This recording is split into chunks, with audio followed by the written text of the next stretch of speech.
Okay students, आज हम फिर से जहाँ तक हमने किया था उससे आगे हम स्टार्ट करेंगे। हम इलेक्ट्रिक डाइपोल की वजह से इलेक्ट्रिक फील्ड निकालेंगे किसी पॉइंट के ऊपर। अब हम कोई एक्सियल लाइन के ऊपर या इक्वेटोरियल लाइन के ऊपर नहीं, बल्कि किसी भी रैंडम पॉइंट के ऊपर इलेक्ट्रिक फील्ड निकालेंगे। तो इसको आप इस तरह से देख सकते हैं। इलेक्ट्रिक फील्ड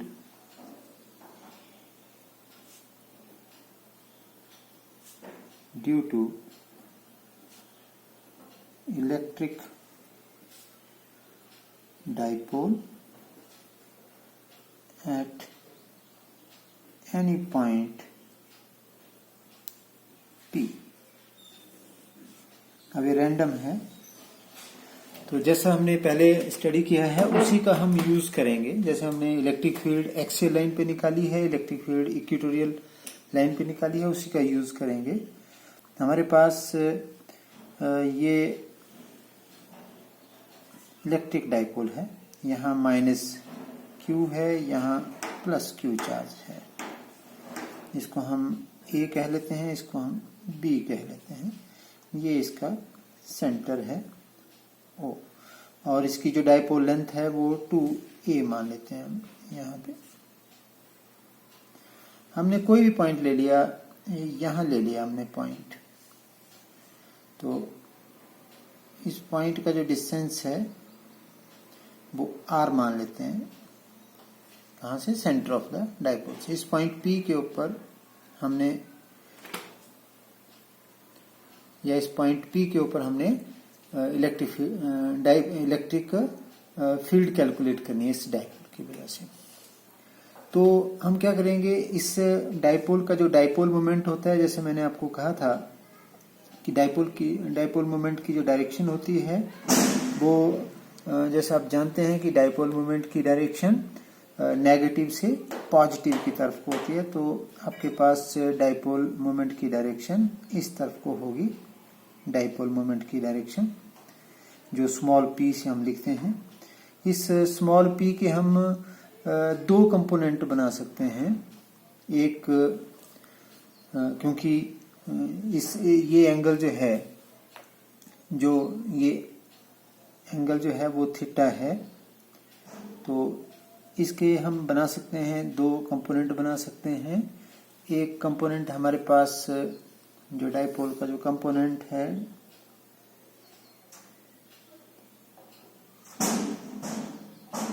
एक इस तरफ को,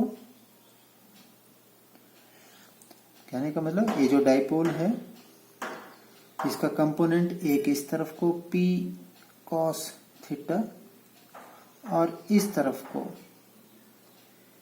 P sin थीटा।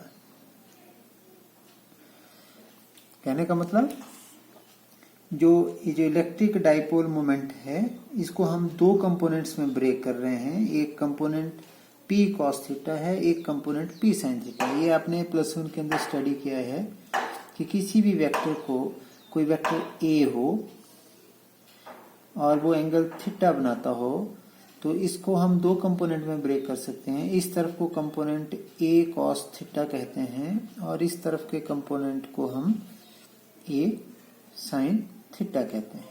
तो ये इस तरह से हम यहाँ पर भी इस वेक्टर P को ब्रेक कर रहे हैं दो कंपोनेंट में। इस तरफ को P cos थीटा, इस तरफ को P sin थीटा। तो अब हमारे पास जो इलेक्ट्रिक डाइपोल है वो इस तरह से है कि इस डायरेक्शन में इसकी जो वैल्यू है, P की जो वैल्यू है हमारे पास इस डायरेक्शन में,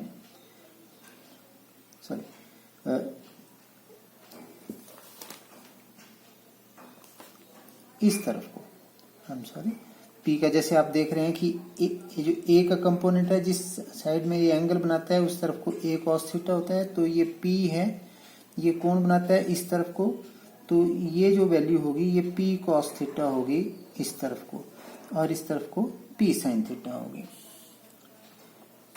तो हमारे पास अब इलेक्ट्रिक डाइपोल हम इसको ये मान रहे हैं, इस तरफ को जो वैल्यू है वो P cos थीटा है, इस तरफ को जो वैल्यू है वो P sin थीटा है। तो आप इलेक्ट्रिक फील्ड निकाल सकते हैं पॉइंट P के ऊपर। आप सोच लीजिए कि यदि इलेक्ट्रिक डाइपोल ऐसा होता जिसका इलेक्ट्रिक डाइपोल मोमेंट इस तरफ को होता, तो इसका मतलब है कि ये जो पॉइंट P है ये एक्सियल लाइन के ऊपर लाई कर रहा है। तो आपने पढ़ा है, ये हमने पहले स्टडी किया है, जो इलेक्ट्रिक फील्ड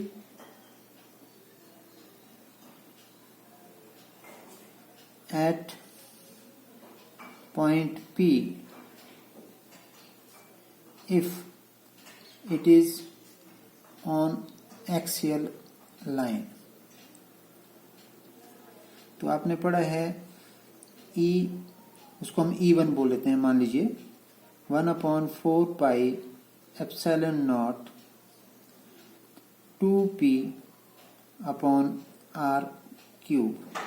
अब ये जो 2p है, p की वैल्यू इस तरफ को कितनी है? इस तरफ को है p cos थीटा। तो ये इलेक्ट्रिक फील्ड होगी इस तरफ को E1, इस इलेक्ट्रिक डाइपोल की वजह से इस तरफ को। इसी तरह से electric field at point P if it is on equatorial line. अब उस फार्मूले को भी आप देख सकते हैं अपनी कॉपी के अंदर कि उसकी वैल्यू कितनी होती है। इक्वेटोरियल लाइन के ऊपर यदि आपको कैलकुलेट करना हो तो उसकी वैल्यू आपको कितनी, आपके पास उसकी वैल्यू आती है। तो आप देख सकते हैं उस फील्ड, उसको मैं कह रहा हूँ E2 कह देता हूँ उस इलेक्ट्रिक फील्ड की वजह से। तो आप देखिए कि ये जो डाइपोल, इलेक्ट्रिक डाइपोल है, इसका डाइपोल मोमेंट इस डायरेक्शन में कितना है। यदि ये डाइपोल ऐसे ना रख करके ऐसे रखा होता तो ये लाइन, ये जो लाइन है OP, ये इस लाइन से कैसी है, परपेंडिकुलर है। तो इसका मतलब ये इक्वेटोरियल लाइन है। तो यदि पॉइंट P इक्वेटोरियल लाइन पे हो तो आप देख सकते हैं कि इलेक्ट्रिक फील्ड किस तरफ को होती है। इलेक्ट्रिक फील्ड हमेशा जिस तरफ को डाइपोल होता है, डाइपोल है इस तरफ को, तो डाइपोल के अपोजिट होती है। E2 इस तरफ को आएगी। तो कितनी वैल्यू आती है, आपने पढ़ा हुआ इक्वेटोरियल लाइन के ऊपर यदि पॉइंट P हो तो कितना होता है, यहाँ 2p की जगह P आता है, सिर्फ P। लेकिन P की वैल्यू कितनी है इस तरफ को, P sin theta upon r cube. ये हमारे पास दो इलेक्ट्रिक फील्ड आ गई इस पॉइंट के ऊपर। ये आ गई आपके पास, यदि ये पॉइंट P एक्सियल लाइन पे होता तो ऐसे आनी थी, और यदि ये पॉइंट इक्वेटोरियल लाइन पे होता तो इस तरफ को आनी थी। तो टोटल इलेक्ट्रिक फील्ड निकालने के लिए हम क्या करते हैं, हम दोबारा पैरेललोग्राम लॉ का इस्तेमाल करते हैं, और ये डायरेक्शन हमारे पास नेट इलेक्ट्रिक फील्ड की आएगी, ये डायरेक्शन। तो अकॉर्डिंग टू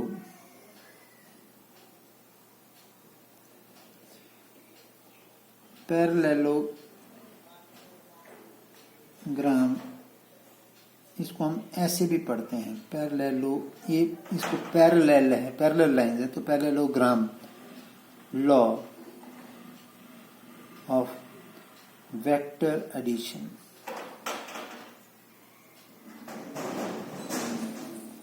हमने पढ़ा है, मैं यहाँ पे फिर से फार्मूला लिख देता हूँ कि मान लीजिए दो वेक्टर्स हों, इस तरफ को E1 है, इस तरफ को E2 है, तो जो नेट इलेक्ट्रिक फील्ड होगी वो होगी पहले वेक्टर का स्क्वायर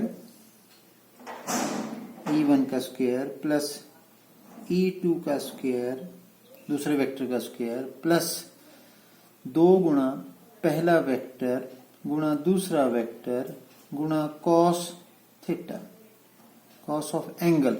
अब यहाँ पे देख सकते हैं इन दो वेक्टर्स के बीच में एंगल कितना है, 90 डिग्री है।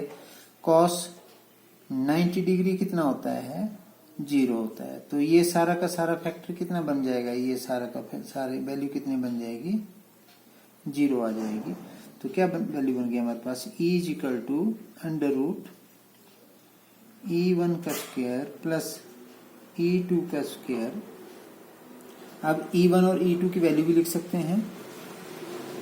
E1 की वैल्यू कितनी है 1/4 pi epsilon naught 2p cos theta upon r cube इसका whole square plus 1/4 pi epsilon not p sine theta upon r cube इसका भी होल स्क्वायर। और इस सारे का क्या है अंडर रूट, तो सारे का अंडर रूट का मतलब है पावर कितनी है 1/2। तो E इजिकल टू कितना आ गया, E इजिकल टू, अब देख लीजिए यहां से जो कॉमन आ सकता है बाहर 1/4 पाई एप्सिलॉन नॉट का स्क्वायर है, तो जब अंडर रूट से बाहर आएगा तो 1/4 पाई एप्सिलॉन नॉट आएगा। P यहां पर भी है, P यहां पर भी है, R क्यूब यहां पर भी है, R क्यूब यहां पर भी है, तो क्या आ गया 1/4 pi epsilon not P upon R cube, ये आ गया बाहर।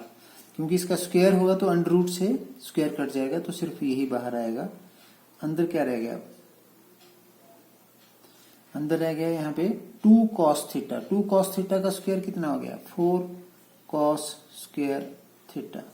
और यहाँ पे क्या रह गया sine theta plus sine square theta, सारे की पावर 1/2।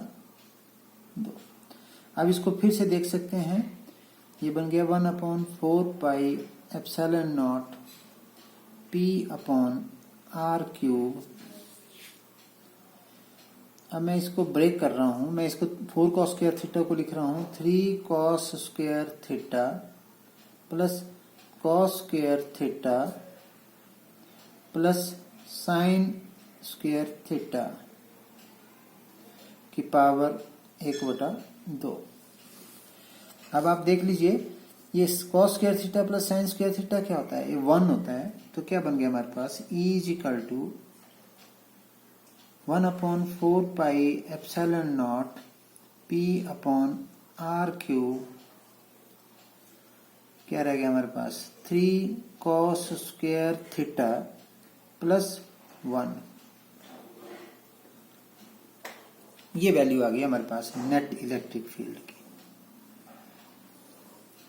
अब इसी वैल्यू से देखो हमारे पास सीधा, अब यदि हम मान लेते हैं if point P lies on axial line, यदि ये एक्सियल लाइन के ऊपर होता, एक्सियल लाइन का मतलब है वो इसी लाइन के ऊपर होता, इसी लाइन के ऊपर कहीं होता पॉइंट P, तो ये जो थीटा की वैल्यू थी ये कितनी होनी थी, ये 0 होनी थी। ये point P lies on axial line, then theta is equal to 0 degree, और cos 0 कितना होता है 1 होता है। तो ये फार्मूला फिर हमारे पास क्या बन गया, हेंस E एक्सियल, एक्सियल लिखे AX is equal to 1/4 pi epsilon not P upon R cube.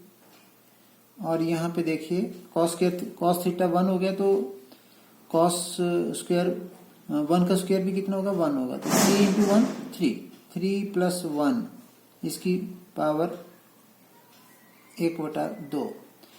4 की पावर 1/2 कितना होता है, 4 का रूट 2 होता है। तो ये हमारे पास आ गया 1/4 पाई एप्सिलॉन नॉट, 4 का रूट 2 आएगा, 2 बाहर आ जाएगा, तो यहाँ पे 2p अपॉन R क्यूब। आप देख सकते हैं ये जो हमने पहले निकाली है वैल्यू वही आ गई।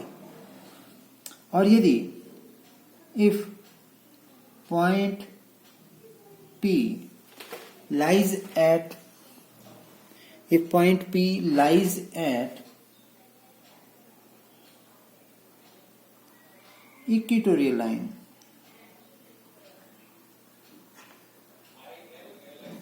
then ये थीटा कितना होता है 90, और cos 90 कितना होता है, ये 0 होता है। तो देखिए ये cos 90 0 हो जाएगा, ये टर्म कितनी हो जाएगी 0 हो जाएगी। तो सिर्फ क्या बचेगा यहाँ पे 1 की पावर कितनी है 1/2, तो 1 का रूट कितना आता है 1 ही आता है। तो फिर ये क्या रह जाएगा हमारे पास, then E is equal to 1/4 pi epsilon not P upon R cube 1/2 that is E। मैं यहाँ पे इक्वेटोरियल लिख रहा हूँ, साथ में E equatorial EQ is equal to 1/4πε0 P/R3। तो ये आप कैलकुलेट कर सकते हैं। फिर से मैं रिवाइज कर देता हूँ। यहाँ थोड़ा सा टेक्निकल पॉइंट है कि आपने ये इलेक्ट्रिक डाइपोल लिया है जिसका डाइपोल मोमेंट P इस तरफ को है, तो हम इलेक्ट्रिक फील्ड निकाल रहे हैं इस पॉइंट P के ऊपर। तो हमने क्या करना है, इस डाइपोल मोमेंट की जो कंपोनेंट है इसके दो हिस्से करने हैं। एक हिस्सा हमने बताना है कि इस डायरेक्शन में कितना है और एक हिस्सा जो इसके परपेंडिकुलर कितना है। तो इस तरफ को ये जो वेक्टर P है इसका इफेक्ट या इसका कंपोनेंट, इसका हिस्सेदारी इस डायरेक्शन में P cos थीटा है और इससे परपेंडिकुलर डायरेक्शन में P sin थीटा है। तो पहले हमने मान लिया कि यदि ये डाइपोल इसी तरह पे होता, ऐसे होता, तो और ये पॉइंट P एक्सियल लाइन पे होता, तो फिर इस डाइपोल का जो डाइपोल मोमेंट है वो एक्सियल लाइन की तरफ को कितना है, P cos थीटा है। तो इलेक्ट्रिक फील्ड हमारे पास जो हमने पहले पढ़ी है कि एक्सियल लाइन की तरफ को जो इलेक्ट्रिक फील्ड कितनी होती है 1/4πε0 2P/R3। यहाँ 2P की जगह हमने 2P cos थीटा लिखा है क्योंकि एक्सियल लाइन की तरफ को डाइपोल मोमेंट P नहीं है। P का कितना कंपोनेंट है, P cos थीटा है, और इक्वेटोरियल लाइन की तरफ को P नहीं है, P की जगह कितना है, P sin थीटा है। तो आप इस तरह से इस आर्टिकल को कंप्लीट कर सकते हो। इसके बाद है अब इलेक्ट्रिक फील्ड।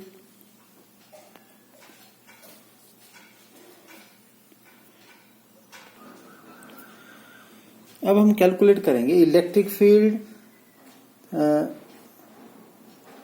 के अंदर यदि हम इलेक्ट्रिक डाइपोल को प्लेस करें तो उसके ऊपर कितना टॉर्क एक्ट करता है। हम इलेक्ट्रिक डाइपोल को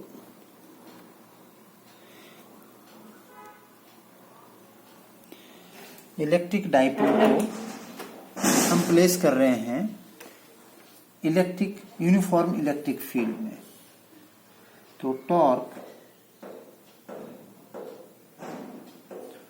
on electric dipole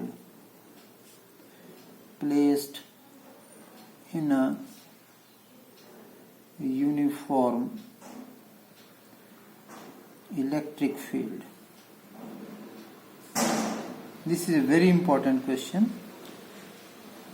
very important for examination point of view. आप इसको कैलकुलेट कर सकते हैं। अभी तक हम इलेक्ट्रिक डाइपोल की वजह से इलेक्ट्रिक फील्ड निकालते थे। अब हम इलेक्ट्रिक फील्ड के अंदर इलेक्ट्रिक डाइपोल को रखेंगे। तो मान लीजिए हमारे पास ये इलेक्ट्रिक फील्ड है, यूनिफॉर्म इलेक्ट्रिक फील्ड है। मैंने आपको बताया था कि जब हमने इलेक्ट्रिक लाइंस ऑफ फोर्सेस को ड्रॉ किया था तो मैंने वहां बताया था कि इलेक्ट्रिक फील्ड जो है वो हम पैरेलल लाइन से रिप्रेजेंट करते हैं यदि यूनिफॉर्म इलेक्ट्रिक फील्ड हो। ये यूनिफॉर्म इलेक्ट्रिक फील्ड है जिसकी डायरेक्शन इस तरफ को है। अब इसका सोर्स क्या है, कोई चार्ज हो सकता है, सोर्स कोई चार्ज प्लेट सोर्स हो सकती है जिसकी वजह से इलेक्ट्रिक लाइंस ऑफ फोर्सेस इस तरफ को है। यहाँ पर हमने एक डाइपोल प्लेस करना है, इलेक्ट्रिक डाइपोल को हमने यहाँ पे प्लेस करना है। तो इलेक्ट्रिक डाइपोल को प्लेस करने के लिए हम रेड पेन का भी इस्तेमाल कर सकते हैं। तो हमने ये रेड पेन का इस्तेमाल करेंगे हम डाइपोल बनाने के लिए। आप देख सकते हैं कि मान लीजिए ये हमारे पास ये डाइपोल है जो हमने रखा हुआ है। किसके अंदर रखा है, यूनिफॉर्म इलेक्ट्रिक फील्ड। यहाँ -q चार्ज है, यहाँ +q चार्ज है। इसको हम A कह देते हैं, इसको पॉइंट को B कह देते हैं। अब आप देख रहे हैं कि ये जो इलेक्ट्रिक डाइपोल है, इलेक्ट्रिक फील्ड की डायरेक्शन किस तरफ को है, इलेक्ट्रिक फील्ड की डायरेक्शन तो इस तरफ को है। तो कितना एंगल बना रही है इलेक्ट्रिक फील्ड की डायरेक्शन से, थीटा एंगल बना रही है, थीटा एंगल ये बना रहा है। ठीक है। तो अब क्या होगा, इस तरफ को कितने एंगल पे है, ये थीटा एंगल बना रहा है। इसका डाइपोल मोमेंट जो है, हम इसका डाइपोल मोमेंट को इस तरह से, इसका डाइपोल मोमेंट हमेशा नेगेटिव से पॉजिटिव की तरफ होता है, तो P जो है वो कितना एंगल बना रहा है, थीटा एंगल बना रहा है। अब आपने पढ़ा हुआ है, यदि कोई चार्ज पार्टिकल इलेक्ट्रिक फील्ड के अंदर रखा जाए तो उसके ऊपर फोर्स लगती है, force on charge Q placed at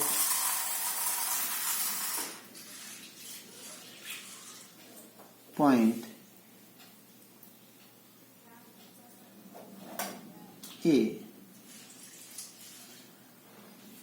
due to electric field.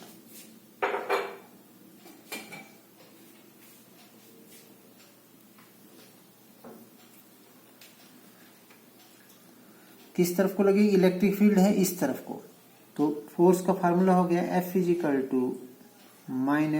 -QE। इसका मतलब है जिस तरफ को इलेक्ट्रिक फील्ड है उससे अपोजिट डायरेक्शन में फोर्स लगेगी। तो मैं फोर्स की डायरेक्शन बता रहा हूं, ये इस तरफ को लगेगी F1, इसको मैं F1 कह रहा हूं, F1। और इसी तरह से F2 किस तरफ को लगेगी, सिमिलरली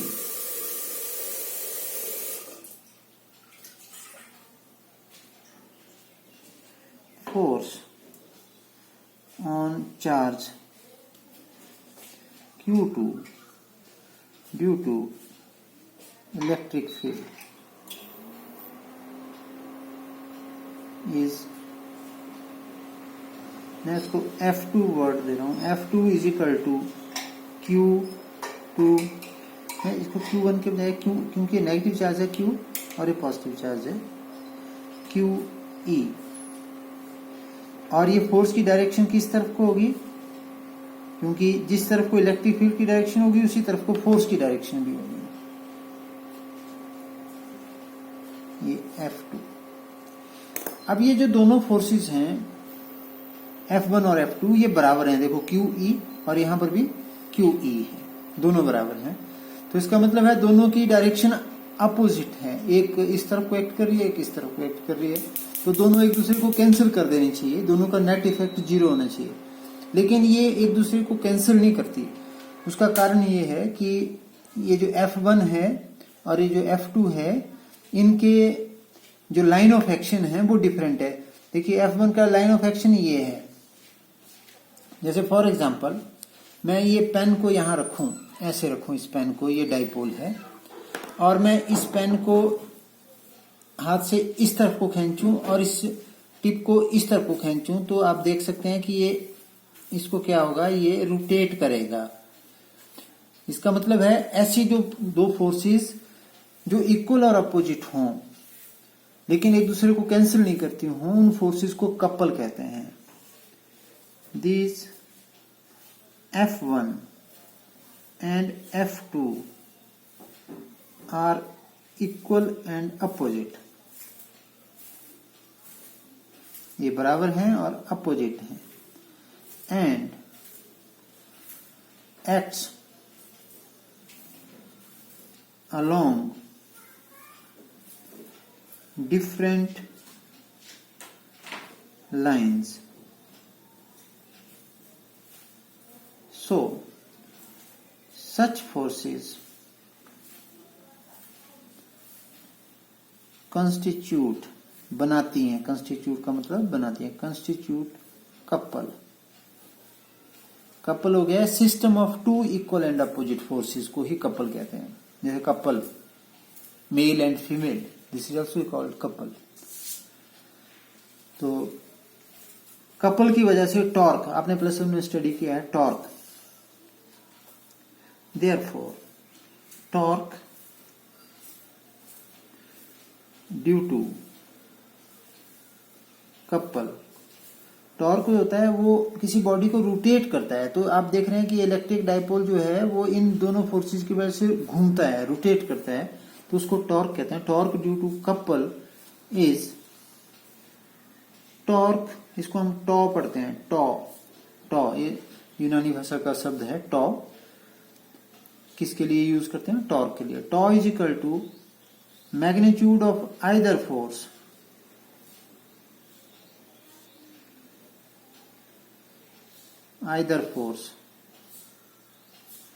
गुणा परपेंडिकुलर, ये परपेंडिकुलर पढ़ते हैं हम इसको, perpendicular distance between two forces. तो परपेंडिकुलर डिस्टेंस भी हम निकाल लेते हैं इसको। यहां से एक फोर्स तो ऐसे एक्ट कर रही है, एक फोर्स ऐसे एक्ट कर रही है, तो यहां से हम एक लंब ड्रॉ करते हैं, परपेंडिकुलर ड्रॉ करते हैं, ए सी। इसको हम परपेंडिकुलर कहते हैं। ये परपेंडिकुलर डिस्टेंस हो गया। तो कितना बन गया? Torque is equal to magnitude कितना है इनका, अब प्लस माइनस नहीं हमने कंसीडर करना, सिर्फ मैग्नीट्यूड लेना, क्यू ई गुणा परपेंडिकुलर डिस्टेंस कितना है, ये बी सी। अब इस बी सी को भी आप निकाल सकते हैं। अब आपके पास ट्राइंगल बन गई, देखो ए बी सी। इस ए एंगल थीटा है, थीटा की जो सामने वाली साइड होती है वो हमेशा परपेंडिकुलर होती है। ये हाइपोटेन्यूज है और ये बेस है। साइन थीटा होता है परपेंडिकुलर अपॉन हाइपोटेन्यूज। परपेंडिकुलर है यहाँ पे बी सी, हाइपोटेन्यूज है A B, that is B C upon A B कितने के बराबर है? इसकी लेंथ कितनी होती है हमने पढ़ी हुई है, उसको लेंथ को क्या कहते हैं हम? 2a। देयरफॉर बी सी किसके बराबर आ गया? 2a sine theta. तो हम यहां क्या लिखे हैं? Torque is equal to q E 2a sine theta. अब इस 2a को मैं यहां ले आता हूं, Q इंटू 2a ई साइन थीटा। अब ये जो Q इंटू 2a है इसको क्या कहते हैं हम? इसको हम P कहते हैं। तो torque is equal to P E sine theta. अब आपने ये पढ़ा हुआ है पहले कि ए वेक्टर गुणा बी वेक्टर किसके बराबर होता है? A B sine theta. तो ए बी साइन थीटा को क्या लिख सकते हैं हम? ए वेक्टर गुणा बी वेक्टर। तो यहां पर पी ई साइन थीटा को क्या लिख सकते हैं? सो टॉर्क, ये टॉर्क वेक्टर होता है, is equal to P vector cross E vector. तो हमारे पास ये फार्मूला आया, या ये फार्मूला आया जब हम किसी इलेक्ट्रिक डाइपोल को, जिसका डाइपोल मोमेंट पी हो, उसको इलेक्ट्रिक फील्ड ई में रखें, और डाइपोल मोमेंट और इलेक्ट्रिक फील्ड एक दूसरे के साथ कितना एंगल बनाए? थीटा एंगल बनाए। इलेक्ट्रिक फील्ड इस तरफ को, डाइपोल मोमेंट इस तरफ को। तो जो इस डाइपोल के ऊपर जो टॉर्क लगता है वो ये आता है पी ई साइन थीटा। अब स्पेशल केस ले लेते हैं। If theta is equal to 0, इसका मतलब है कि इलेक्ट्रिक डाइपोल है वो किसकी तरफ को हो? वो इलेक्ट्रिक फील्ड की ही डायरेक्शन में हो, ऐसे हो, वो ऐसे रखा हो जिस तरफ को इलेक्ट्रिक फील्ड है। Means electric dipole is parallel to electric field। हम अब इसको शॉर्ट में भी वर्ड लिखते हैं, ई इलेक्ट्रिक फील्ड। देन आपको पता है साइन 0 किसके बराबर होता है? 0। देयरफॉर टॉर्क किसके बराबर आ गया? पी ई इंटू 0 कितना आ गया? 0। इसका मतलब यदि डाइपोल को इलेक्ट्रिक फील्ड के पैरेलल रखा जाए तो कोई टॉर्क नहीं लगता है। So torque on electric dipole placed parallel to electric field is zero. Case number 2, if theta is equal to 90 degree, इसका मतलब जो इलेक्ट्रिक डाइपोल है वो इलेक्ट्रिक फील्ड से कैसा हो, 90 डिग्री। इलेक्ट्रिक फील्ड है इस तरफ को, ऐसे है इलेक्ट्रिक फील्ड, कितना एंगल पे है, 90 डिग्री। ऐसी सिचुएशन में साइन 90 कितना होता है, 1। देयरफॉर टॉर्क किसके बराबर आ गया, P E sine 90, that is P E गुणा 1, that is equal to P E. Therefore torque on dipole is maximum when placed perpendicular, इस वर्ड को फिर से ध्यान दीजिए, perpendicular, when placed perpendicular to electric field। एक और सिचुएशन कंसीडर कर लेते हैं last. If theta is equal to 30 degree, then sin 30 degree होता है 1/2। Therefore, torque is equal to P E sin 30,